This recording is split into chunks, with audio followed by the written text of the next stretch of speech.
Je ne me trompe pas en disant que ce qui nous unit est plus fort que ce qui nous divise. Et l'unité, on peut la construire à partir de la paix.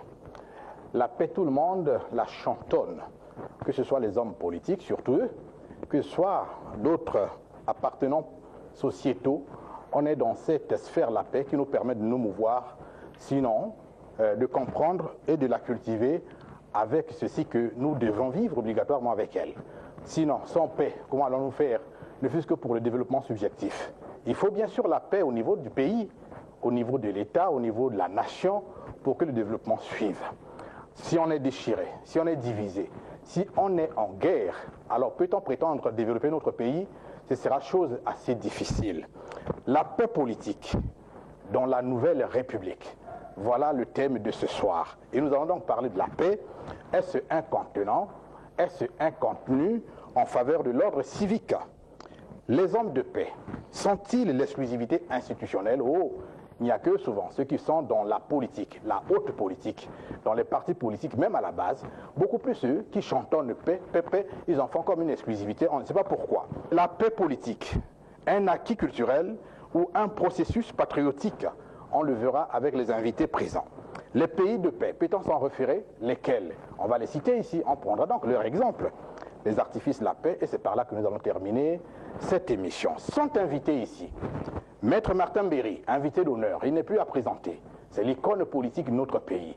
Il est venu à cette émission, bravo à vous, parce qu'il y a plusieurs caciques qui fuient nos invitations. On a appelé plusieurs caciques politiques de notre pays, ils ont même peur à venir sur ce plateau. Vous y êtes venus, tant mieux, merci maître. Sylvain Gambé Mbama, Association pour le développement socio-culturel du Congo. C'est notre invité à ma droite. Juste Ibombo, politologue. Alors, lui, il a ceci de particulier que parmi ceux qui ont lancé ici la Nouvelle République, comme une espèce de slogan, c'est bien sûr lui. Si ce n'est pas lui, alors c'est parmi les premiers dans les différentes conférences. Nous ne parlions même pas à l'époque des consultations présidentielles. Dans certaines conférences publiques, dans certaines rencontres citoyennes, il avait déjà ce nom à la bouche, la Nouvelle République. Il l'a tant prôné. Alors, il va donc défendre ses couleurs sur ce plateau ce soir. Giscard Gandou Disseke, écrivain et prêtre catholique. Il est là à ma gauche. Il a écrit des ouvrages. On va les présenter d'un moment à l'autre. Juste Mundele, secrétaire général du Club 2002, c'est-à-dire Parti pour l'unité et la République. Voilà. Alors, merci d'être venu. On va donc aller à cette émission avec ceci que vous devrez comprendre une chose, c'est qu'un prince sage, je répète bien, un prince sage doit penser un moyen grâce auquel ses concitoyens, toujours et en n'importe quelle circonstance, aient besoin de l'État ainsi que de lui. Dixit Machiavel, que j'aime bien citer lors de ces émissions. Est-ce la fidélité en politique qui garantit la paix en faveur de l'État, maître? La question est un peu pernicieuse, parce que, vous savez, il y a le grand problème des rapports entre l'éthique et le pouvoir, la politique, et la fidélité est quelque part une valeur de la politique. C'est une valeur de la politique. Un pays où, la preuve c'est que le Congo a pris une loi contre le vagabondage politique, c'est quelque part c'est gênant, que les gens ne soient pas fidèles à leurs idées, ne soient pas fidèles à ceux qui les ont accompagnés. Mais il y a aussi au-delà la liberté des hommes. Chacun est libre. On n'est pas esclave des gens en face, on n'est pas esclave de ses idées, parce que l'être humain est appelé à évoluer. Donc voilà, la question que vous posez est assez complexe de répondre tout d'ego comme ça. Je crois qu'à la suite du débat, nous pourrons y revenir, peut-être d'autres frères qui sont là peuvent donner leur point de vue. Pour moi, c'est complexe. D'accord. L'émission dure. Le mot fidélité lui-même, déjà, qu'est-ce que la fidélité? La fidélité politique n'est pas la fidélité religieuse. Hein. Si on n'est pas fidèle à Jésus-Christ, on ne va pas au ciel. Est-ce que si on n'est pas fidèle à un président de parti, on pêche du point de vue civique? Je ne crois pas. D'accord. Mais quelque part, un savoir-vivre, un savoir-être nous impose quand même aussi d'être fidèles, parce que sinon, la politique serait un jeu papillonnant, instable. Or, vous parlez de la paix elle-même est liée à ce facteur-là. On va donc y aller. Cette question paraît être pernicieuse, complexe, mais c'est la question des journalistes. Il faut vous titiller un peu. Que représente M. Mbéri pour la paix sous le président Denis Sassou Nguesso et pour l'État congolais? C'est pas pernicieux, ça? Bon, peut-être je prends le président Denis Sassou Nguesso comme le représentant de l'État et du pouvoir. Je ne le prends pas en tant qu'individu. Donc ce que je dis vaut pour n'importe quel chef d'État qui a eu à être à la tête de notre pays. Mais la paix est fondamentale. La paix est fondamentale. Et lorsque vous parlez de république et paix, historiquement, dans notre pays, il s'agit d'une rupture. Parce que selon moi, de l'indépendance en nos jours, la violence, les rapports de force ont été la règle. Et la nouvelle République, justement, doit faire de telle manière que l'idéologie de la paix, il ne s'agit pas de la paix stricto sensu, l'idéologie de la paix, c'est-à-dire où les rapports de dialogue, d'entente, de tolérance, du vivre ensemble conforme à la civilisation prévalent. Ce qui n'a pas été toujours le cas, parce que dans le passé, si tu n'es pas avec moi, tu es contre moi. Voilà la règle. Non, tu n'es pas avec moi par les idées, mais par notre nature humaine. Nous sommes ensemble. C'est la tolérance. Donc le problème de la paix, je crois que lorsque nous avons parlé de la République nouvelle, c'est bien pour sillonner dans cette nouvelle vision, cette nouvelle manière de voir. Parce que s'il y a une nouvelle République, et nous continuons dans un régime politique de rapport de force, où le plus fort gagne, le plus faible disparaît, etc., je vois qu'en ce moment-là, le président de la République, qui est aujourd'hui comme un des acteurs essentiels de cette paix, le repère le plus solide par ses fonctions. Parce que c'est évident que là où le président de la République est pour la guerre, c'est difficile que vous, si vous parlez de paix, à se défendre. Or, ici, justement, il est dans ce sillage-là, dans cet axe. Alors, pour que ceci ne soit pas simplement un acte de foi, mais que ça devienne une réalité quotidienne. D'accord, mais maître, vous n'avez pas encore répondu exactement parce que c'est vous. Ouais. Moi j'ai indexé, vous avez bien parlé du président, vous parlez de la nouvelle République, c'est vrai. Ouais. Moi j'ai dit vous-même, en tant que maître Mbéri, en tant que Martin Mbéri. Oui. Alors, devant le président Sassou Nguesso, devant l'État congolais, est-ce que vous comptez? Je crois quand même, comment vous voulez, j'ai un citoyen. D'accord, je vous ai titillé, maître. On va donc à juste mon délai, la paix politique dans la nouvelle République. Que cela vous ensemble? Alors là, merci déjà pour cette invitation et cette initiative. La paix politique, je pense que pour parler de paix et de nouvelle République, il faut qu'on remonte un peu à l'ordre ancien. Il y a Nouvelle République parce qu'il y a eu déjà en avant un ordre politique, un ordre constitutionnel.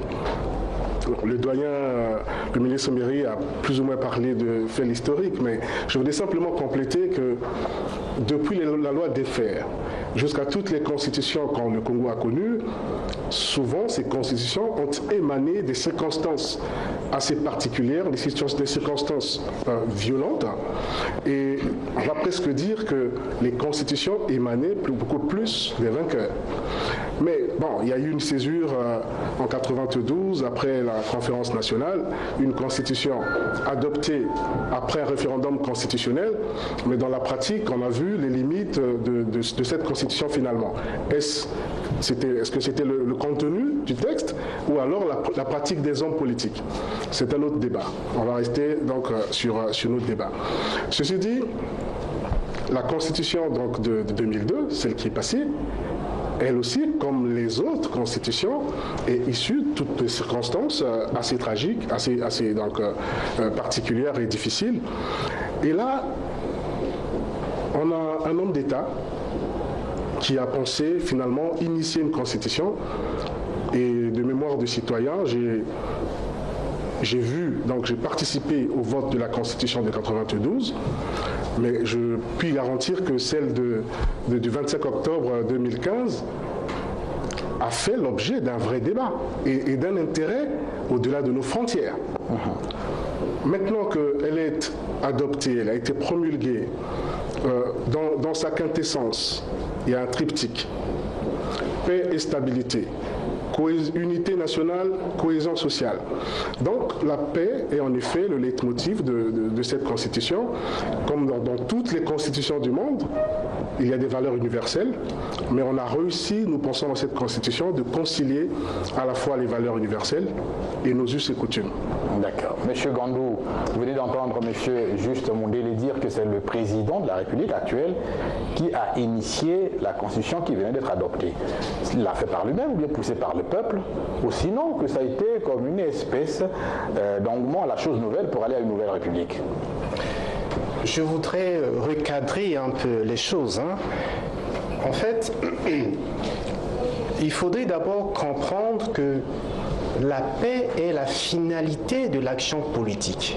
C'est-à-dire, toute politique a en vue la paix. Toute action politique a en vue la paix. Et ça, c'est fondamental.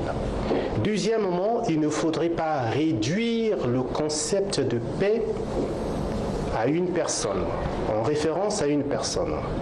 Il ne faudrait pas non plus réduire le concept de paix ou bien la traduire par référence à la République. Il ne faudrait pas penser que dans la nouvelle Constitution se trouve couchée la paix. Et donc, il suffit d'appliquer la Constitution pour avoir la paix. Non, la paix est à construire. La paix est à construire. Et comment construire la paix? Voilà la question qui devrait nous préoccuper. Quand nous interrogeons, quand nous allons dans l'histoire, nous allons nous rendre compte, et le maître d'Excellence va certainement appuyer cela, nous allons nous rendre compte qu'il y a eu 4 composants essentiels qui ont fait que le pays connaisse une instabilité quasi chronique. Il y a eu les mouvements syndicaux qui, en se trompant de régime, ont dû entraîner à cause des grèves, ainsi de suite, des tumultes et qui ont occasionné la révolution, ainsi de suite.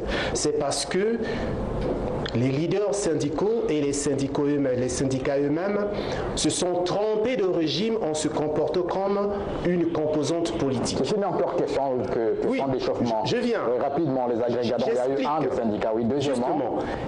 Deuxièmement, il y a eu des juntes militaires qui ont agi et qui ont conduit le pays dans l'instabilité. Donc, l'affaire de coup d'État. Des coups d'État, une suite de coups d'État. Oui, Troisièmement, il y a eu des leaders politiques qui, de par leur positionnement, ont conduit le pays aussi dans l'instabilité. Et le plus gros morceau, ce sont des partis politiques. Des partis politiques, de par leur nature, qui ont conduit le pays dans cette instabilité. Alors, la question qu'il faut se poser, c'est de dire, est-ce que la nouvelle République, cette nouvelle constitution-là, met des garde-fous pour que ces velléités ne se reproduisent pas? Voilà. Et la question posée par rapport à ce que le président est, lui, véritablement l'instigateur de cette mise en place de la Constitution. Je continue à dire, il ne faut pas réduire ça à la personne du chef de l'État. Oui. Le chef de l'État incarne quelque chose. Le chef de l'État incarne une institution. Et naturellement, il travaille à la paix, naturellement. Mais il ne faudrait pas réduire ça en sa personne ou à sa fonction. Parce que la paix advient par les institutions. Alors, justement, juste une réplique? Non, peut-être pas une réplique, peut-être simplement une précision. Je pense que si M. l'abbé m'a bien suivi, il ne s'agit pas de faire une réduction, il ne s'agit pas de simplifier, il s'agit simplement de reconnaître les faits. Aujourd'hui, en France, on parle bien de la 5e République du général de Gaulle. Aux États-Unis, on parle bien des pères fondateurs. Je pense qu'à un moment donné, au Congo, il faut connaître le courage politique et, je n'ai pas envie de dire clérical, je ne me permettrai pas. Mais il faut qu'on ait le courage de reconnaître les actes politiques posés par les uns et les autres. Maintenant, je ne pense pas avoir dit ici qu'une constitution, un texte, suffit pour donc faire asseoir la paix. Non. Le texte constitutionnel met en place les mécanismes, les instruments. Il revient aux hommes. D'accord, on va y arriver. Et on reviendra là-dessus sur la pratique même. Très bien. Donc, on n'est pas en contradiction en réalité, mais je voulais simplement, à ce stade, faire cette précision. Juste Bombo, la Nouvelle République a été comme un label qui vous colle la peau d'ailleurs. Hein, parce que, t'ayant suivi dans tes différentes interprétations et prestations, tu annonçais déjà dans un grand fracas, dans des conférences publiques, la Nouvelle République. Et les gens te croyaient assez déviants par rapport à cette dénomination. Merci bien, M. Jean Bombi, merci pour l'invitation. Oui, le sujet il est d'actualité, mais pour nous, la Nouvelle République, c'est d'abord les valeurs. Parce qu'il s'est agi ici essentiellement de savoir si les valeurs de notre République, c'est-à-dire ce que nous connaissions dans le temps, l'unité, travail, progrès, si ces valeurs avaient encore, on va dire, inspiré encore les Congolais. Donc il fallait chercher à ressusciter les valeurs qui sont les nôtres, séculaires. On a parlé de la solidarité, qui commençait à manquer, parce que la société africaine devenait de plus en plus une société à l'occidentaliste, c'est-à-dire une société un peu égoïste, alors que l'essence même de l'Africain, c'est le partage, une autre valeur. Solidarité, partage, qui sont maintenant contenus dans le préambule de notre Constitution. Et nous, pour notre part, nous avons voté ces valeurs parce qu'on commençait à ressentir comme, on va dire, une certaine dérive de la société congolaise. C'est-à-dire que vers l'individualisme, vers le repli identitaire, qui faisait en sorte que la nation avait perdu son âme. C'est pour cela que avec une nouvelle manière justement de régir. Mais j'ai suivi un peu, je ne suis pas tout à fait d'accord sur le fait que la paix, dans la nouvelle constitution, que la paix n'a pas un rôle à jouer. Si je peux m'hasarder à donner une définition de la paix, je donnerai un triptyque. La paix, c'est la tranquillité, liberté et sérénité. Tranquillité, liberté, sérénité. Je m'explique. La paix, c'est le fait d'être confiant dans un système. Si on n'est pas confiant dans un système, bien sûr qu'il n'y a pas de paix. Donc quand on parle de nouvelle république, justement, c'est pour que les Congolais soient confiants dans le système qui va régir leur société. Et c'est là où je veux dire quelque chose. Je ne vais pas totalement identifier la Nouvelle République en la personne du président Denis Sassou Nguesso. Pourquoi? Parce que nous appelons cela la Nouvelle République consensuelle. Nous avons vu par exemple les jeunes lever le bouclier, dire que nous ne sommes pas représentés. Nous avons vu les femmes dire que nous ne sommes pas assez représentés. Nous avons même vu les acteurs politiques dire que la manière dont les institutions sont régies dans notre pays, nous on n'a pas un pouvoir au niveau de l'exécutif, il faut une motion de défiance, il faut une motion de censure. Nous avons vu toutes les catégorisations sociales congolaises réclamer leur part dans, on va dire, dans la gestion de la cité. Et le président a entendu cet appel. Il a seulement favorisé cet élan de bâtir une nouvelle société fondée sur des nouvelles valeurs. Parce qu'ici, essentiellement, il s'agit... Et vous êtes très content d'avoir été entendu. Oui. Nous sommes d'autant plus contents que nous avons monté un mouvement, une grande plateforme citoyenne que nous avons dénommée Mouvement national pour la Nouvelle République, avec comme pour ambition l'avènement de cette Nouvelle République avec de nouvelles valeurs. Monsieur Mbama, merci. Vous êtes dans le mouvement associatif. Nous parlons de paix dans la Nouvelle République. Ouais. Et surtout la paix politique. Merci monsieur le journaliste de me donner cette occasion. Monsieur Bambi. Monsieur Bambi, voilà. Merci beaucoup. Merci de me donner cette occasion pour m'exprimer à la télévision nationale. Je voudrais aussi, comme mon collègue vient de le dire, recadrer les choses. Je voudrais recadrer les choses dans le cadre du thème. S'il m'était donné de reformuler ce thème, je dirais la paix, la nouvelle classe politique dans la Nouvelle République. Alors, ceci m'amène à dire que la paix, c'est l'état d'un pays qui n'est pas en guerre, l'état d'un pays qui n'est pas en guerre. C'est aussi pas une de valeur. Conflit, Oui, pas de guerre, pas de division. Oui, c'est aussi une valeur universelle. Une valeur universelle recherchée par toutes les nations. Parce que si une nation ou bien un État n'arrive pas à s'approprier cette notion de paix, elle se plonge, ou bien il se plonge dans l'instabilité totale. C'est pourquoi vous voyez dans tous les pays africains, dans tous les pays du monde, les gens ne sont pas stables, il y a une instabilité totale qui règne dans le monde.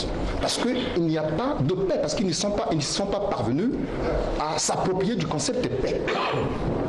Parce qu'elle est une valeur universelle recherchée, même dans les confessions religieuses.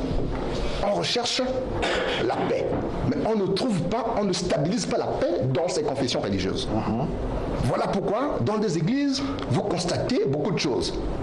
Et donc, à mon avis, je dirais que au Congo, le gouvernement de la République a fourni des efforts et s'est approprié de ce concept de paix.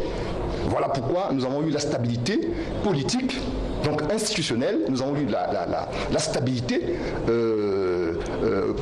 économique, la stabilité socio-culturelle. D'accord. Parce que le pays, le gouvernement de la République s'est approprié de ce concept. Okay. Il y a une deuxième chose que je dois ajouter. Oui. S'il faut définir le terme politique, ou alors classe politique, je dirais la classe politique à l'heure actuelle, dans la Nouvelle République, c'est, un terme péjoratif, à mon avis.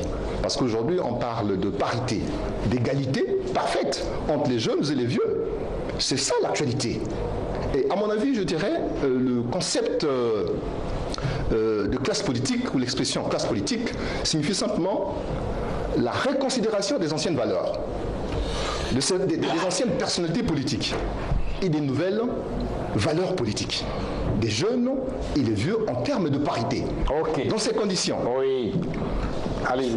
dans ces conditions, la classe politique sera inspirée, je voulais dire, sera inspirée par la vieille classe politique et ça permettra que les choses aillent de l'avant. D'accord. Vous avez ajouté, en recadrant les choses selon votre vision, c'était parmi la nouvelle classe politique. Et donc la nouvelle... Nous avons défini la paix politique dans la nouvelle République. Il ne faut pas extrapoler les choses pour rester dans le sujet. On va dans... La nouvelle République, c'est celle qui est consacrée par la Constitution du 6 novembre 2015. Très bien. Donc, il faut dire que dans cette Constitution, la paix s'installera si les anciens acteurs politiques s'investissent.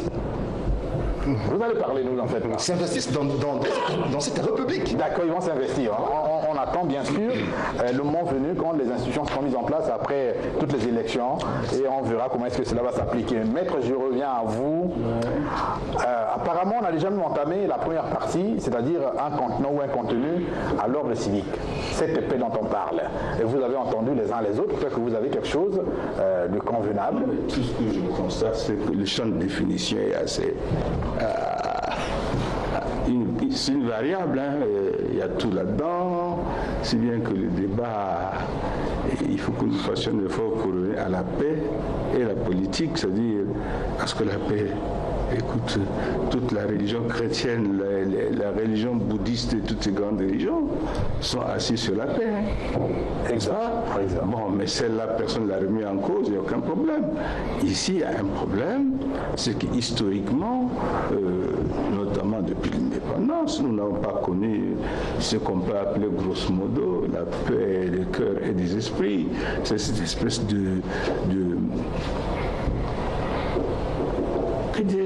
lien intime avec nos institutions, quelque chose qui fait que l'élection d'un président de la République, c'est une formalité, celui qui lui est élu, chacun va à la paix, chacun revient à ceci.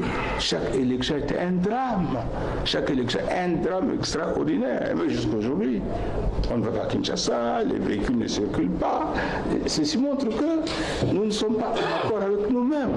Donc la Nouvelle République, c'est ce qui doit justement nous apporter cette harmonie entre nous, l'acceptation de nos institutions une espèce de ressenti commun. Parce que c'est des lettres, c'est des principes, etc. C'est le ressenti qui compte. Il faut qu'on en ait le même ressenti. Du moins qu'on tende, parce que là aussi c'est un peu arbitraire, mais qu'on tende toujours vers le même ressenti, n'est-ce pas, vers l'intérêt général, etc. À partir du moment où nos consciences sont en accord avec l'essentiel, c'est une forme de paix. Donc il y a la manière dont nous vivons nos institutions, dont nous pratiquons nos institutions. Monsieur l'abbé tout à l'heure a posé une question claire. Les partis politiques, c'est quoi? Les coups d'État dans le passé, c'est quoi? Est-ce que nous pouvons aujourd'hui faire que tout ceci soit le passé, qu'on ne revienne plus jamais, etc. Est-ce qu'on peut solder ce passé un peu obscur pour aller vers une espèce de félicité politique, même chez un peu utopique, mais enfin, il faut tout tendre vers là. D'accord. Voilà. Si l'on peut aller au contenu réel, et en se posant la question véritable, avec les mots qu'il faut, d'une manière sûre, la paix aujourd'hui, on peut la considérer comme un contenant ou comme un contenu? C'est la question qui est posée fondamentalement. Qu'est-ce que vous entendez par contenu et contenant? Est-ce que c'est elle qui engrange le reste ou bien c'est le tout est engrangé par elle? Non, il y a une synergie. Il y a une synergie. La paix, regardez depuis 2002. Bon, on peut dire qu'on est dans un certain climat où quand même, c'est pas la bagarre quotidienne, c'est pas, je sais pas moi, une espèce de perdition. Bon, ça a permis une certaine dynamique sociale qui est différente des périodes où, mon vieux, on se tiraillait tous les matins et tous les soirs, c'est évident. N'est-ce pas? Mais il est évident que la paix ne finit jamais. On a toujours plus besoin de paix. C'est une exigence continue. Tant que nous serons des hommes, tant que notre société se développera, il faut une paix adaptée aux nouvelles conjonctures, aux nouvelles situations. C'est en cela qu'il n'y a rien de définitif là-dedans. Ça évoluera toujours. Il faut toujours être plus exigeant si on veut la paix. Il faut toujours être plus exigeant et toujours plus exigeant, et en ce moment-là, alors, on obtient chacun le minimum qu'il faut, et ce minimum peut nous entraîner vers une société, n'est-ce pas, plus vivable. D'accord. Alors, juste, vous vouliez réagir sur deux points. D'abord, entendant M. Mbama. Je voulais simplement dire que la paix est une quête perpétuelle, mais bon, je suis secrétaire général d'un parti politique, et je pense qu'il faut, devoir de mémoire, il faut rappeler que du 17 au 18 mai 2014, le Club 2002, Parti pour l'unité et la République, avait tenu son premier congrès extraordinaire sous le thème « L'avenir en marche pour une nouvelle République » avec Denis Sassou Nguesso. Alors, donc, nous parlions de la nouvelle République depuis, donc, c'est bien qu'on ait eu d'autres frères, d'autres forces qui ont peut-être aussi évoqué la question, mais la nouvelle République, je n'ai pas dit ici, d'entrée de jeu, qu'elle réglait tous les problèmes de paix. La paix est une quête perpétuelle, c'est une exigence. Mais cependant, il faut regarder la césure. Pourquoi est-ce qu'aujourd'hui on parlerait de paix? Jean-Jacques Rousseau, définissant la République, disait que c'était un pacte d'ensemble, un moyen pour une société de se faire confiance et de vivre ensemble. Mais pour faire la paix, il faut déjà se mettre d'accord sur un certain nombre de fondamentaux. Et ces fondamentaux, on les retrouve dans des textes constitutionnels, parce que tout texte constitutionnel vise le bien-être. Et il n'y aura pas bien-être sans la paix. Il n'y aura pas bien-être sans qu'il y ait quiétude, sans qu'il y ait la paix sociale, la paix économique et la paix politique, pour reprendre votre expression. Mais je voudrais qu'on revienne sur la Nouvelle République. Pourquoi on parle de paix dans cette Nouvelle République? Est-ce que dans la Constitution d'hier, on ne parlait pas de paix? Si, on parlait de paix. Si on prend si on fait une étude comparée de l'évolution constitutionnelle en République du Congo, vous verrez que dans les préambules, on parlera d'unité nationale, de paix et ainsi de suite. Mais la différence aujourd'hui, c'est qu'on a réussi à réconcilier un certain nombre de concepts et de préceptes. Je prendrai l'exemple, on a parlé des conseils consultatifs, des conseils dans la nouvelle constitution, on parle des jeunes. Mais les jeunes ont toujours existé, ont toujours pratiqué, ont toujours exercé en République du Congo. Mais quelle est la différence aujourd'hui? La différence, c'est qu'aujourd'hui, c'est constitutionnel. C'est-à-dire Aujourd'hui, c'est écrit dans la Constitution. Mais cela étant dit, je vais parler juste un instant, parce qu'on parle de paix, mais il y a quand même des organes qui sont mis en place, qui sont là pour anticiper sur des conflits. Parce que la paix, en réalité, ce n'est pas l'absence des conflits du tout. Parce que dans la société, il y a des conflits, mais la paix, c'est la capacité à endiguer, à anticiper sur les conflits. Donc, lorsqu'il y a un organe consultatif du dialogue concernant le dialogue national, il s'agit là aussi de la paix.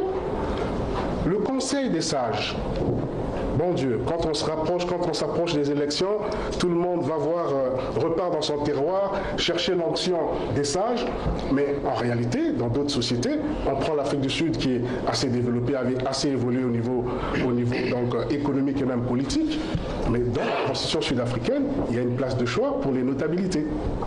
C'est une nouveauté au Congo, mais c'est aussi un moyen de réconcilier la jeunesse avec les anciens. C'est aussi un canal pour prêcher la paix, parce que la paix, il faut la prêcher. D'accord. Jusque-là, chacun va dans ses francs, comme ça on peut sortir là de notre thème, ou sinon de la thématique, en la suivant pas à pas. Moi, je veux revenir sur le contenant et le contenu. C'est vrai, en entendant les uns les autres, c'est déjà bien défini. Mais moi, je veux le contenir d'une manière scientifique, pour que ceux qui nous suivent comprennent bien si et seulement si la Constitution est un contenant de la paix ou la paix est un contenant de la Constitution. Monsieur j'ai déjà essayé d'expliquer. J'ai déjà essayé. Voilà. Oui. Il faudrait partir du principe suivant. C'est que nous les hommes, de par notre nature, de par notre éducation, nous sommes différents.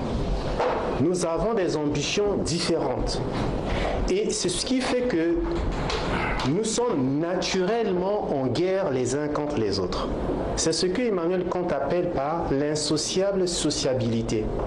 C'est-à-dire que nous voulons chacun faire quelque chose, ce qui fait que je viens en conflit contre l'autre parce que je veux le léser et m'approprier ne serait-ce que ce qu'il a.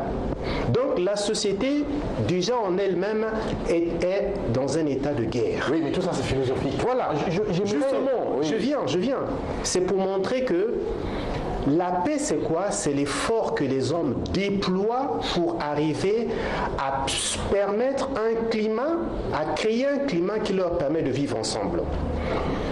La paix, ce n'est pas seulement l'absence de guerre. Donc ce n'est pas dire que non, comme on n'a pas la guerre, donc on est en paix. Non, ce n'est pas tout.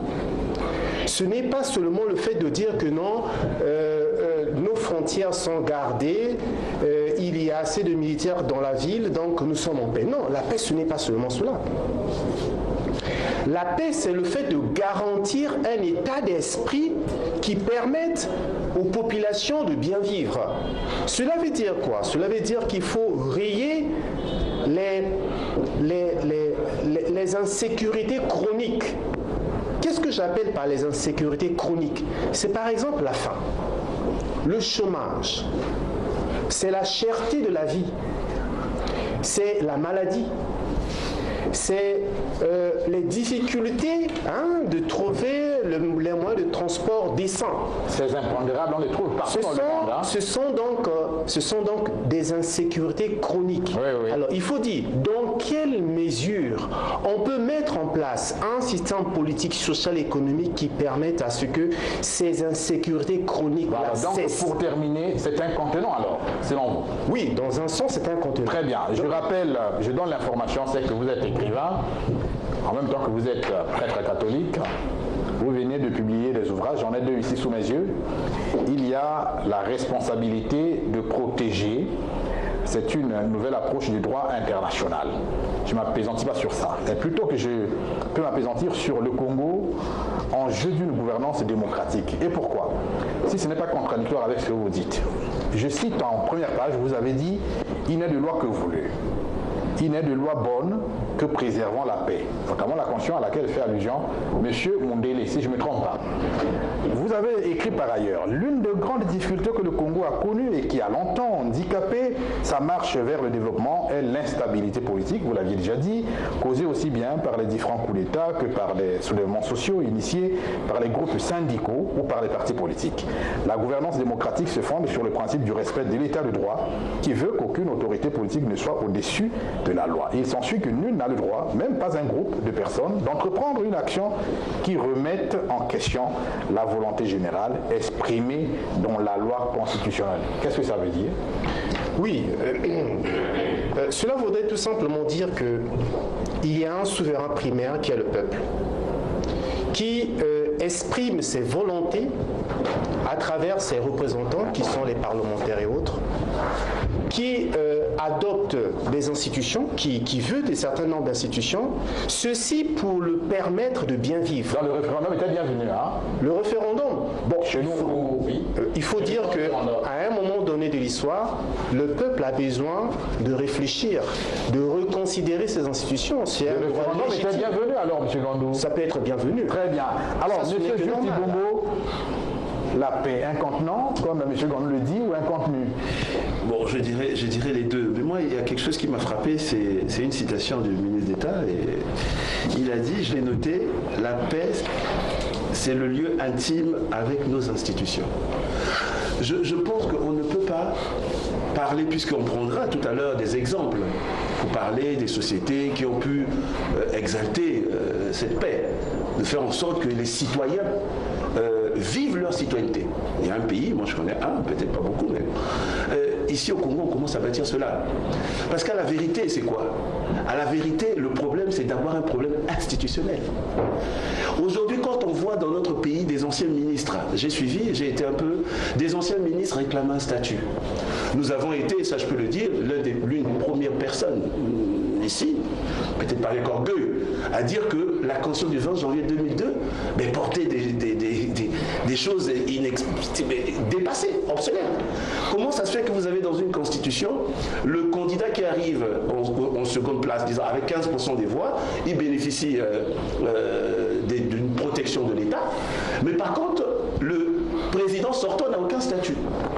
C'est-à-dire que quand il finit son mandat, il ne sait pas qu'est-ce qu'il devient. Alors que dans tous les autres pays, dans toutes les autres nations qui se construisent, en France, le président sortant, il est membre de droit du Conseil constitutionnel. Bon, chez nous, pas loin, en Afrique, on a des pays comme le Burundi, c'est vrai qu'ils sont sénateurs. Donc, il y avait quelque chose, vraisemblablement, qui faisait que la paix, on ne pouvait pas le ressentir. Parce que la paix, on la ressent comment? Mais évidemment, à travers ces législatifs. Parce que ce qui est important aujourd'hui, c'est quoi? C'est le fait que les Congolais se disent que ce qui se passe au Congo me concerne. Parce qu'il y avait un décrochage citoyen. Il y avait même une rupture entre les gouverneurs et les gouvernés. On a vu les élections législatives.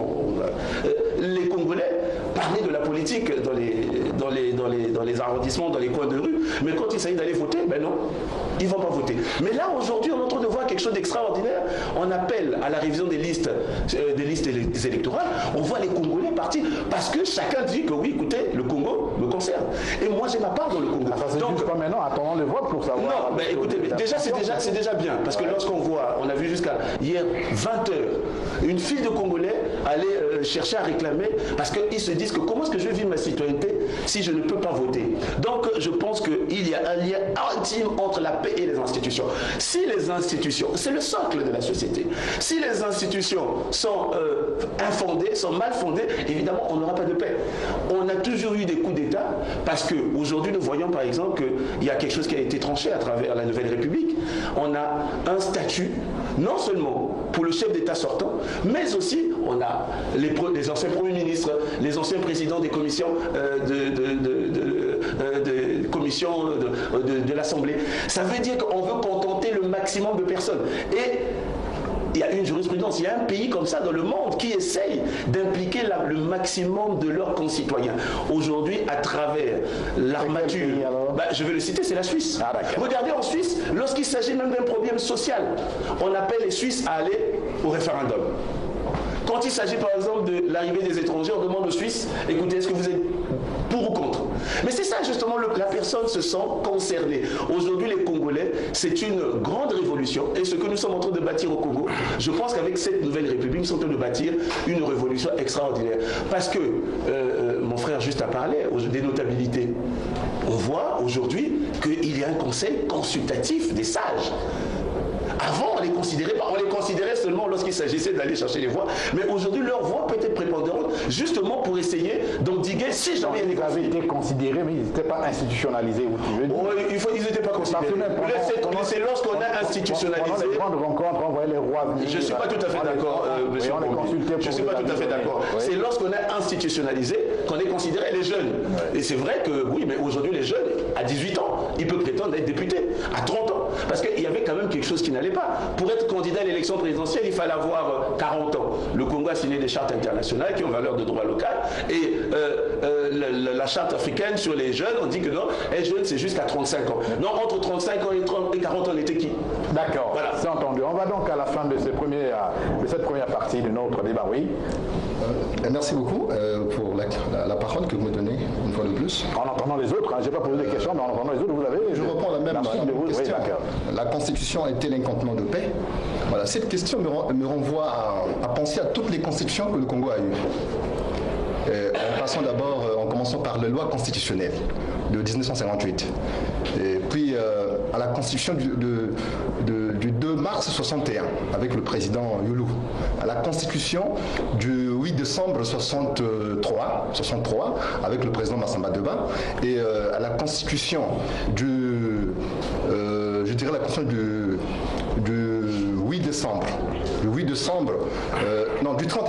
31 décembre, si je me trompe, 31 décembre 1969, avec le président Mariam Wabi, et la constitution du 24 juin 73, avec toujours le président Mariam Wabi.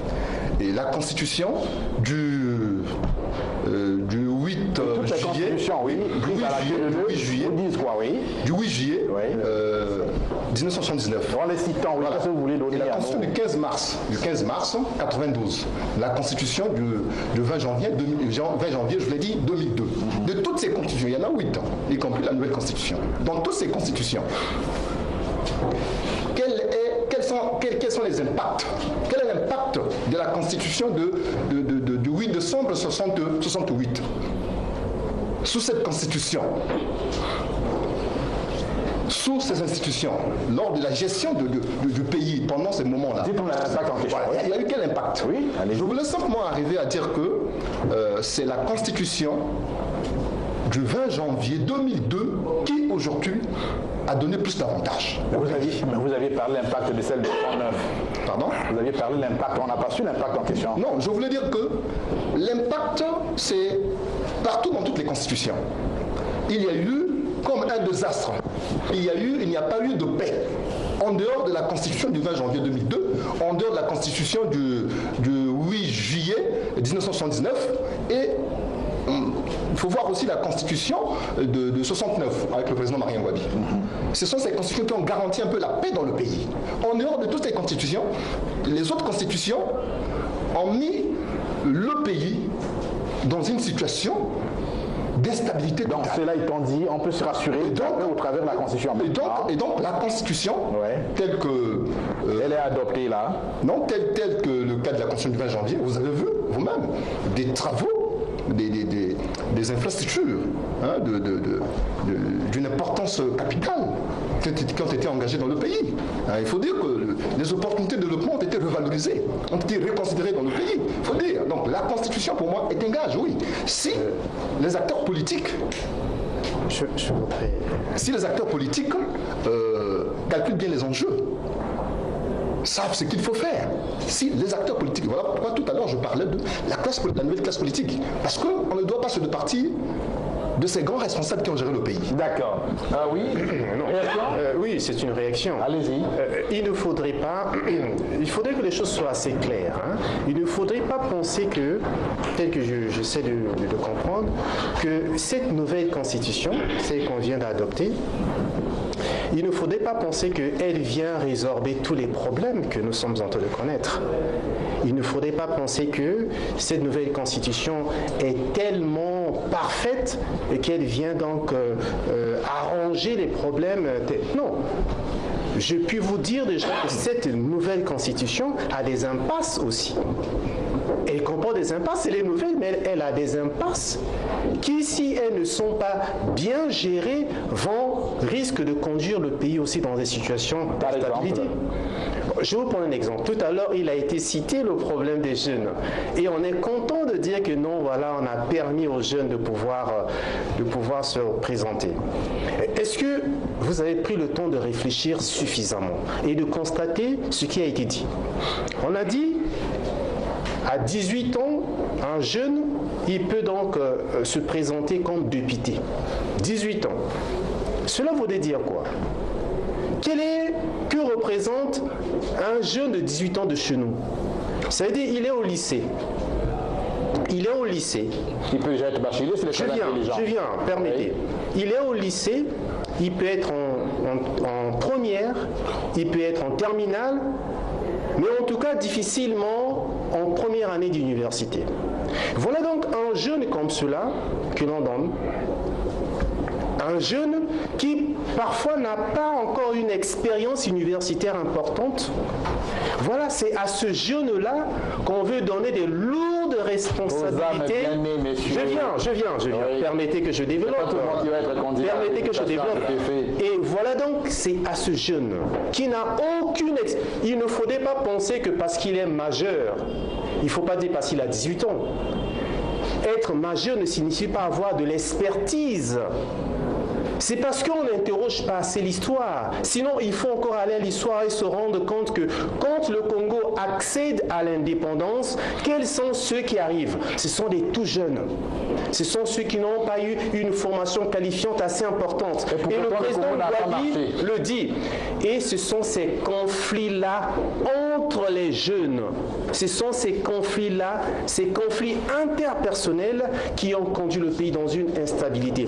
Ce que je voudrais dire, c'est quoi? Oui, c'est que, rapidement, oui. Ce que je voudrais signifier, c'est quoi? C'est que c'est une bonne chose que de dire que les jeunes arrivent. C'est une bonne chose, mais il faudrait dire que les jeunes compétents arrivent. Que les jeunes compétents, que les jeunes qui ont une certaine expertise. Être député, c'est décider des grandes questions du pays. Ce n'est pas donner... Vous avez solution à cette interrogation. Justement, c'est le peuple congolais, le peuple congolais l'a voulu, le président de la République a accepté, le référendum, le législateur congolais a authentifié, mais cela ne nous empêche pas de réfléchir encore conséquemment. Très bien, oui. Réaction? Ma réaction, c'est déjà de dire qu'il n'y a pas un texte juridique parfait. Il n'y a aucune constitution qui soit parfaite dans ce monde. C'est l'application du texte. Et je suis d'accord, lorsqu'on parle des votations, je pense que l'espérance suisse, c'est la votation. Et on a l'avantage dans la constitution actuelle d'avoir marqué dans le préambule que la République du Congo est aussi un État décentralisé.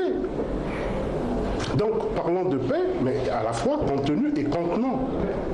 Contenant, parce que en réalité, le bien-être vise la paix. La paix, je disais, pas seulement entendu comme étant absence de conflit, mais la paix aussi comme confort intellectuel, confort spirituel, confort de tout genre. Mais je voudrais revenir sur la jeunesse, parce que nous, on a des soutiens jeunes, les jeunes se sont battus, continuent à se battre. Je pense qu'on ne peut pas mépriser la jeunesse. Simplement pour dire que si on méprise les jeunes, on méprisera les femmes. Si on méprise les femmes, on méprisera les personnes vivant avec handicap. Si on méprise les personnes vivant avec handicap, on méprisera les sages. Je pense qu'on a une constitution qui est là et il revient donc aux citoyens que nous sommes, pas seulement aux politiques, à toute la société, même à l'Église.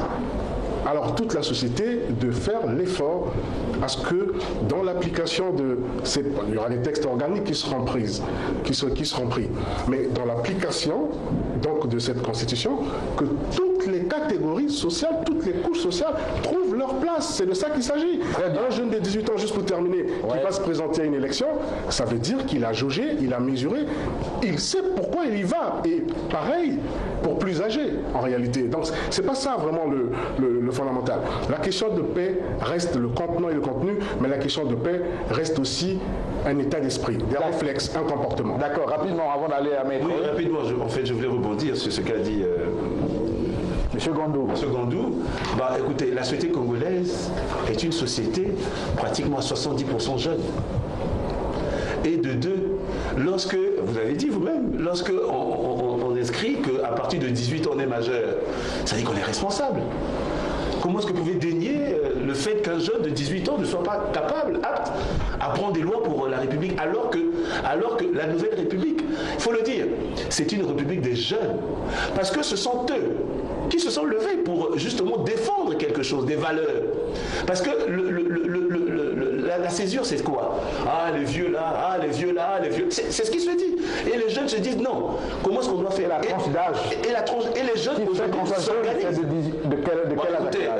18 à 35 ans, on va dire de 1 à 35 ans. Voilà. Bon, donc on peut supposer que dans cette tranche-là, il y a des gens qui sont écoutez, capables, la majorité des associations, moi je vois des jeunes dynamiques au Congo qui s'imposent. J'ai suivi des jeunes ici sur votre plateau qui veulent s'impliquer. Parce que le problème, c'est quoi? À la vérité, le problème, le président Sassou, là, j'avoue que c'est un grand sage, parce qu'il a su tempérer, je vais dire, les ardeurs de toutes les couches sociales congolaises. Pourquoi je le dis? Pourquoi? Parce que les jeunes ont voulu être représentés dans la société congolaise à travers un conseil consultatif des jeunes. Les jeunes y seront. Et on ne peut pas mettre dans ce conseil consultatif quelqu'un qui ait un âge au-dessus par exemple de 35 ans. Donc ça veut dire que les jeunes sont représentés. Parce qu'aujourd'hui, même dans un gouvernement, dans le gouvernement, on dit le ministre de la Jeunesse, mais il a plus de 35 ans. Alors que là, on a un conseil consultatif qui va représenter les jeunes, y compris les notabilités, y compris les femmes, y compris les minorités. Entendu. Donc je crois qu'ici, on va donc aller...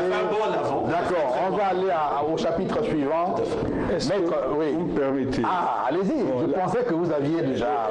Il y a une espèce d'angélisme constitutionnel qui me... Bon, je crois que l'essentiel, tant que les citoyens congolais ne vont pas s'approprier de leur constitution, eh bien, elle sera lettre morte. Eh bien, elle va dévier comme les constitutions précédentes. Mais ces jeunes qui se réveillent, alors, qu'ils s'approprient de la constitution, qu'ils la défendent, qu'ils suggèrent des réformes adéquates. En ce moment-là, naît un dynamisme de respect des institutions, de respect des uns et des autres, qui établit des nouveaux équilibres qui feront que nécessairement la société ne peut être qu'apaisée. Mais si tout ça, c'est pour amuser la galerie, comme on l'a fait avant, alors croyez-moi... Avant quand? On l'a fait avant quand? Mais depuis l'indépendance. Et donc, je crois que c'est le jeune qui est à ma droite qui a dit clairement que la paix, on en parle dans toutes les constitutions. C'est pas nouveau. Il y a beaucoup de problèmes de valeurs qu'on a évoqués maintenant, qui sont même évoqués de façon plus sublime dans les autres constitutions. Vous voyez, cette constitution cherchant l'efficacité, elle est très brève, très sèche. D'ailleurs, c'était très poétique. Alors, malgré ça, il n'y a rien lu. Alors, maître, si vous dites qu'avant, il y avait comme un désordre, vous y êtes participatif? Non, il y avait comme une inconscience où on pensait qu'il suffit d'avoir une constitution pour que tout marche. Et on s'est trompé. Donc vous vous êtes trompé à l'époque. Mais absolument. Mais absolument. Attendez-moi, je vous plaît. Quels sont ces hommes qui sont dans l'action et qui ne se trompent pas? Ça n'existe pas. Nulle part. Il faut faire quelque chose pour se tromper un peu, pour être... je voudrais dire qu'il n'y a, a pas une espèce d'angélisme dans le cadre de constitution, que cette constitution est la meilleure. En fait, c'est une analyse globale sur les différentes constitutions que nous avons eues. J'ai essayé de regarder ça par le passé, et puis je m'étais rendu compte que la constitution qui a essayé de propulser le pays sur le plan politique, en termes de stabilité politique, économique et socio-culturelle, je me suis rendu compte qu'il y a quelques constitutions. Et vous les avez Cela ne revient pas à dire que ces constitutions, étaient au-delà des autres. Non. D'accord. Non, c'est pas ça. À chaque constitution, son contexte. Parce qu'aujourd'hui, la paix est reliée au terme, à la constitution. D'accord. Alors, maître, je viens à vous pour aller à notre deuxième chapitre. Je suis intéressé par ce débat croisé parce qu'apparemment, le point central est le même, c'est la paix, comment la garantir, comment la retrouver, où la retrouver, elle est contenue, c'est déjà très bien. Mais allons-y à ce que vous citiez par le passé des hommes qui ont été certainement étourdis sans pouvoir l'avenir, sinon qui ont pensé plutôt à eux-mêmes que de voir la société en général, au point où on a connu des constitutions qui n'ont pas canalisé réellement la République. Ces hommes de paix paraissent être l'exclusivité institutionnelle. C'est souvent les hommes politiques, les gouvernants qui chapeautent la République, la bonne marche du pays, et qui intiment un certain ordre au point où parfois ils font dévier la société ou encore ils maintiennent en l'état, dans l'ordre qu'il faut la société.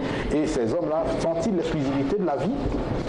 Non, mais je ne sais pas si j'ai bien compris votre question, mais ce qui est évident, tout ce qui mène les hommes, très souvent, il y a un tel écart entre ce qui se passe dans la société et ce qu'il rêve, que très souvent il y a une espèce de dichotomie. Dans le sens des questions, on ne peut pas tellement leur reprocher parce que je crois que la vie des hommes en société fait des cycles. Il y a des cycles où la société dans son ensemble ne comprend rien, y compris les dirigeants. Et quand on dit souvent que les cités ont les dirigeants qu'ils méritent, ça veut dire quoi? Qu'à ton époque, tel genre de problèmes sont mal compris, pas du tout compris. Mais le chef qui sortait là ne le comprend pas mieux. Ou s'il le comprend, il divorce avec les autres. On dit qu'il est avant sur sa société. Vous voyez, c'est ça. On dit aussi qu'il est déviant ou bien il est... Mais il sera déviant par rapport à la compréhension des problèmes de cette époque. C'est pour ça que la politique est un art complexe, difficile. Il faut toujours être au diapason de ce que veut la société. À même si dans une société arriérée. Je vous donne un exemple. Le problème de la succession. Dans ce pays, nous avons une loi qui règle la succession. Mais vous avez ici encore des ethnies, des endroits où, au mépris de la loi, même ceux qui sont appelés à l'appliquer, ils préfèrent qu'une bande de...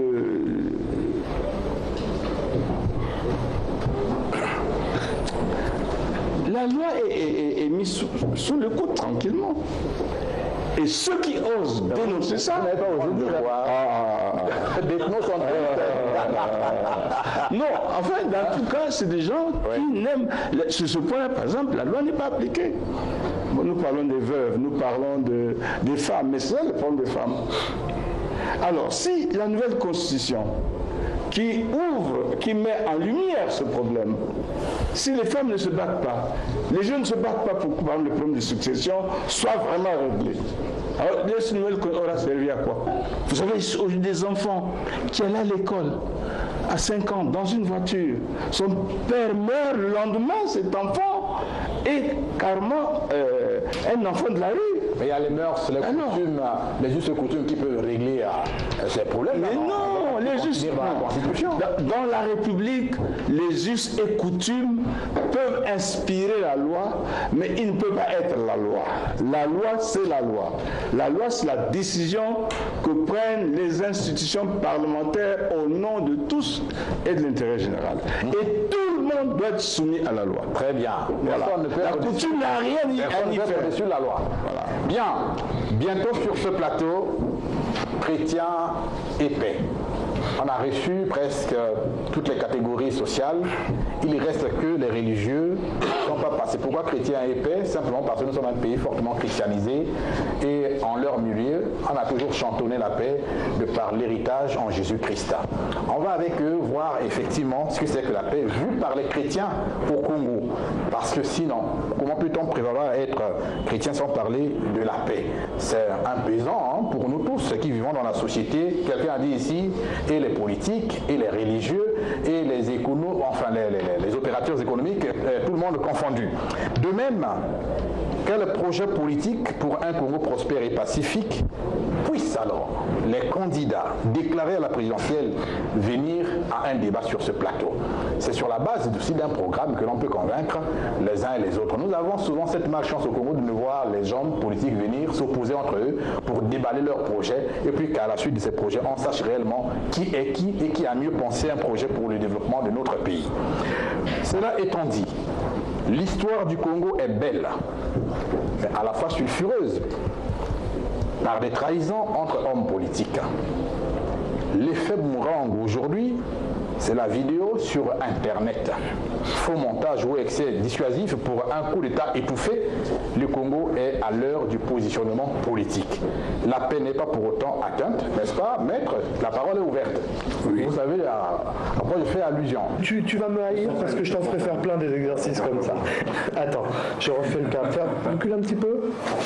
Un tout petit peu. Voilà, encore un peu. Très bien. Attends, je refais le cas, bouge pas. Allez, c'est bon. Je pense qu'on enregistre et qu'après c'est diffusé. Congolais, Congolaises, mes chers compatriotes, les événements qui m'amènent à vous parler ce soir étaient prévisibles, compte tenu de la gabegie observée depuis l'espoir de la conférence nationale qui ouvrait le pays vers les perspectives démocratiques souhaitées par tous. Qu'avons-nous observé? Pendant tant d'années, je me suis volontairement mis à l'écart, bien qu'ayant participé avec d'autres compatriotes, d'autres patriotes, à cet espoir de la conférence nationale. Volontairement, je me suis mis à l'écart pour observer. C'est donc en observateur avisé que je vous parle ce soir. Vous savez combien de fois j'ai renoncé à prendre le pouvoir dans ce pays alors que les conditions étaient réalisées. Aujourd'hui, le devoir m'appelle à prendre les choses en main de façon que nous repartions sur des bases saines et que nous garantissions l'avenir de nos enfants et de nos petits-enfants. Cette prise de pouvoir n'est pas le résultat d'une ambition personnelle. Elle est dictée par le sens du devoir qui nous a toujours animés. Mes chers compatriotes, le moment est venu pour sceller la réconciliation tant souhaitée. Beaucoup de sang a coulé pour le pouvoir dans ce pays. Nous renouvelons le serment de 1991, au cours duquel nous avions décidé de faire que désormais dans ce pays, le pouvoir se prenne à travers les urnes. Mais pour cela, nous sommes obligés de passer par une période où nous allons recadrer les choses. Que ce soit dans l'action publique, que ce soit dans la force publique, l'un des piliers de la nation. Nous le mettrions en ordre de façon que, dans un temps qui sera déterminé et qui vous sera dit ultérieurement, nous procédions à des élections qui amènent des institutions stables. Bravo. Alors, moi, je voudrais simplement... monsieur. Allez-y, oui. C'est moi qui partage la parole, allez-y. Merci, monsieur Bambi. Je voudrais simplement rappeler un fait d'histoire, en fait. C'est un grand homme d'État, Winston Churchill.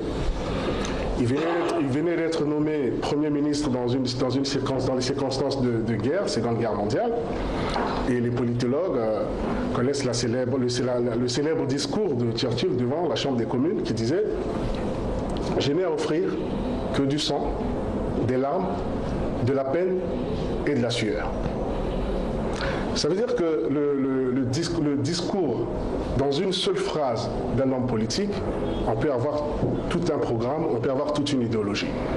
Churchill, en effet, il évoquait cela dans une circonstance de conflit mondial, une façon pour lui de dire aux parents que ma responsabilité actuelle, c'est peut-être d'envoyer vos enfants au front, c'est peut-être de rationner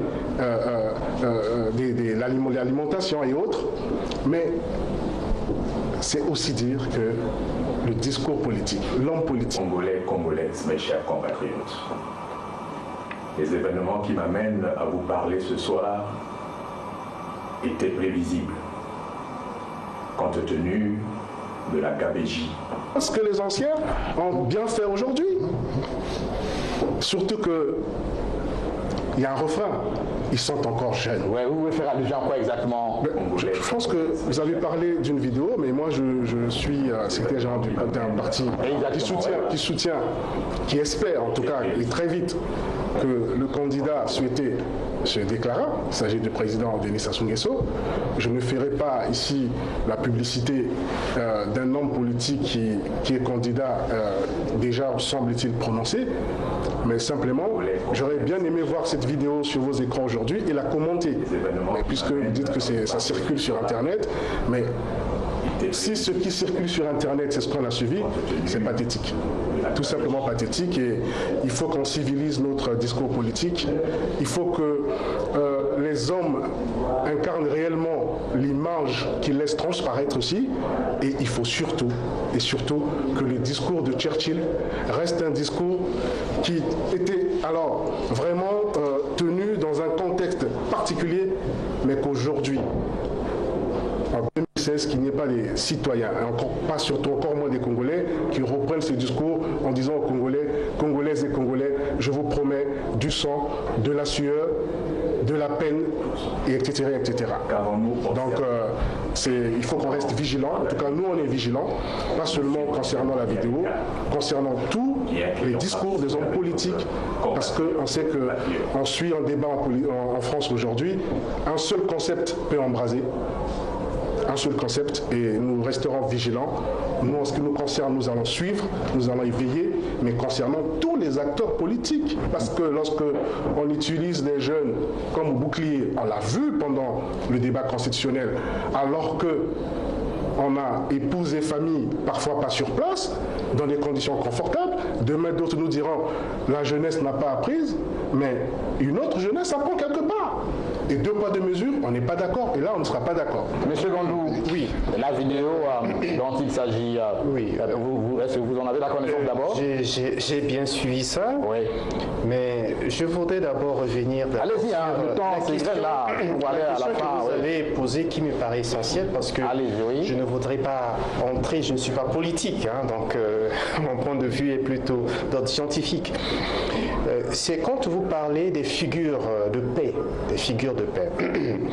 il est important de constater que dans toute société, à un moment donné, il y a une élite, un groupe de gens qui est censé conduire la masse. Ce n'est que normal.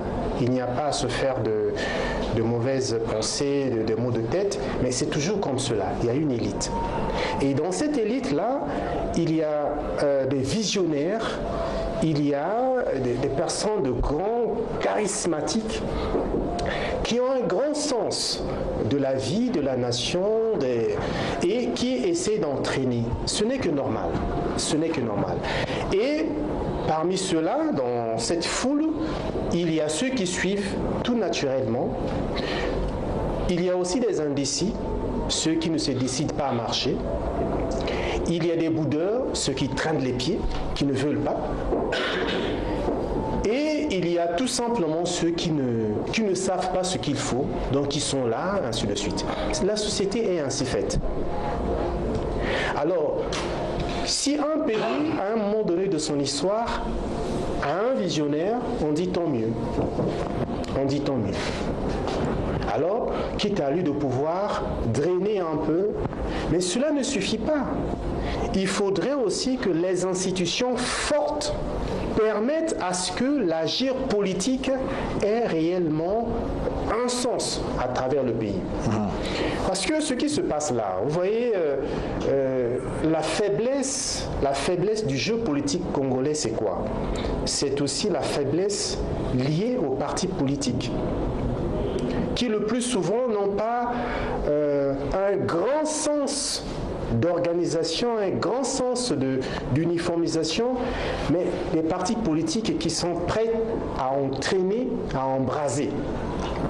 Et ça, c'est quoi? C'est parce que, justement, ces partis politiques sont faits sur une base ethnique. Alors, vous citez ces hommes-là, peut-on... Vous pouvez pointer quelqu'un que vous connaissez, que vous connaîtriez comme étant un meneur d'hommes, un fonctionnaire, au niveau universel, hein? Bon, oui. Au niveau universel. Monsieur Juste a déjà cité Churchill. Oui, vous citerez qui? Il y a Général de Gaulle qui a... Et au Congo, vous citerez qui? Je me réserve de tout commenter en tant que... Monsieur Ibongo, nous sommes sur les hommes d'État à qui sont réservées les bonnes cultures ou d'entraîneurs d'hommes ou de civilisation politique, à eux seuls l'exclusivité. C'est vrai? Je pense que la société congolaise actuelle, qui vit dans une modernité avec les nouvelles technologies, a besoin d'un homme non seulement expérimenté, mais aussi conciliateur. Parce que c'est ce qui manque un petit peu. Vous en avez un? Oui. Vous le connaissez? Je le connais. La personne qui a permis à ce qu'on puisse aller vers l'avènement de cette nouvelle République, Denis Sassou Nguesso, c'est un conciliateur. Et je pense que ce ne serait pas démagogue que de le dire. Bon, écoutez, la vidéo, moi j'ai suivi la vidéo aussi. Mais je tiens à dire, comme mon frère Juste, les jeunes ont évolué. J'ai lu dans la presse congolaise, pour ne pas citer le Patriote, si je peux me permettre, à propos de la candidature du général Mokoko, un homme politique, un acteur politique, pas des moines aussi. Mathias nous a dit que, mais oui, mais 90% des votants au Congo sont des jeunes. Donc apparemment, les jeunes ne le connaissent pas trop, ne le connaîtraient pas trop. Bon, je mets ça au conditionnel. C'est pour dire que le Congolais lui-même, en tant qu'individu citoyen, a évolué. Aujourd'hui, on n'a plus besoin des acteurs politiques qui vont nous ramener vers ce qu'on a connu avec brio dans notre pays et ce qu'on a, la bêtise humaine. Ici, moi, je pense qu'on est à une bonne table parce qu'on serait très bien abreuvé, du moins moi je le suis. Il faut que les Congolais, ce qu'a dit le ministre d'État, puissent s'approprier cette constitution. Et d'abord les jeunes. Ils sont 70% de notre société. C'est à eux de s'approprier, de dire que ça nous appartient. Donc, comme ça nous appartient, nous, on a une place, on a une part. Et aujourd'hui, la Nouvelle République, je peux m'hasarder à le dire, consacre ce qu'on appelle l'égalitarisme. Pourquoi? Ben, évidemment, parce qu'aujourd'hui, en matière politique, économique, chacun des Congolais se retrouve. Mais il ne faut pas que ça reste, comme encore dit le ministre d'État, que ça reste seulement dans les textes. Pour que ça sorte du schéma textuel, il faut maintenant que les acteurs... Et aujourd'hui, nous pensons qu'il y a des jeunes qui ne vont pas se laisser embrigader par des acteurs politiques en mal de notoriété. Vous êtes sûr? Je suis persuadé. D'accord. Monsieur Mbama. Merci beaucoup. Moi, je dirais qu'il faut être heureux. Il faut être heureux quand on est en face d'un homme politique sage. Parce que un État en face d'un homme belliqueux ne donne que la guerre, ne donne que la destruction, l'instabilité sociopolitique, économique et sociale. Donc le Congo doit être heureux, notre pays doit être heureux parce que il a à sa tête un homme sage, un homme qui sait concilier les choses, un homme de paix. Parce que j'entends mon frère ici répéter ce que le ministre a dit, mais au départ je l'ai dit, que tant qu'un peuple ne sait pas approprier le concept de paix, ce peuple n'ira que d'instabilité en instabilité. Et c'est ce qui se dessine dans le monde. Et nous le craignons pour le Congo. Donc, le Congo est heureux d'avoir eu le président de la République actuelle, qui a stabilisé ce pays. Qui a stabilisé ce pays, oui. Vous le savez. Vous savez, il fut un temps dans ce pays où, quand il y avait une allocution à la télévision, où le président passe, il insistait sur les termes de paix et de sécurité. Mais il y a eu des gens, quelque part, une classe, quelque part, des gens qui ont dit « Oh, ben écoutez, c'est seulement la paix et la sécurité. Est-ce que nous on mange la paix et la sécurité ?» Ça veut dire quoi? Ces gens-là ne s'étaient pas encore appropriés le concept de paix. Mais aujourd'hui, ce même peuple s'est approprié le concept de paix. Et voilà que tout le monde parle de paix. Parce que la paix s'est intériorisée en eux. D'où l'importance de cette émission. Voilà. Merci. Alors, monsieur Martin Berry, on va vers la fin de notre émission. On a parlé déjà des hommes institutionnels qui nous conduisent à la paix, c'est l'évidence. On a parlé de la paix politique qui est un acquis culturel ou un processus patriotique. On a essayé d'entendre cela dans vos arguments divers.